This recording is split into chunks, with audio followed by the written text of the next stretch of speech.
Sir ఈ award ఫంక్షన్కి వచ్చినందుకు మీరు ఎట్లా ఫీల్ అవుతున్నారు? మీకు ఏ కేటగిరీలో ఈ అవార్డు వచ్చింది? మీ అప్కమింగ్ ప్రాజెక్ట్స్? యాక్చువల్గా ఇంటర్నేషనల్ ఫిలిం ఫెస్టివల్ అవార్డు అంటే నేను ఇంత ఊహించలే. ఫస్ట్ టైం చూశాను నేను, కానీ దీని శ్రమ చాలా ఉంది.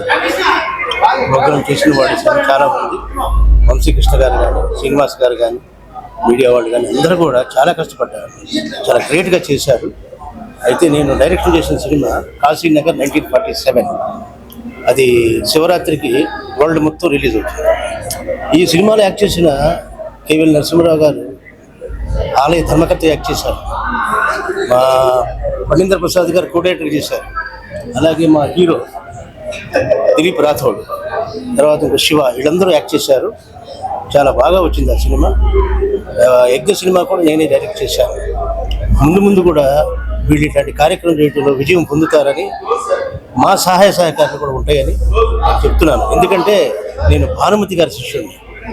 భానుమతి మెమోరియల్ ఆర్ట్స్ అకాడమీ పెట్టి ఈ మధ్య నేను అవార్డ్స్ ఇచ్చాను అందరికీ.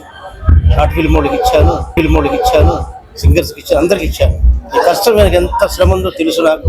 కానీ ది గ్రేట్ వంశీ గారు, హ్యాట్స్ అప్. ఓకేమా? Thank you sir, thank you very much, congratulations. Thank you.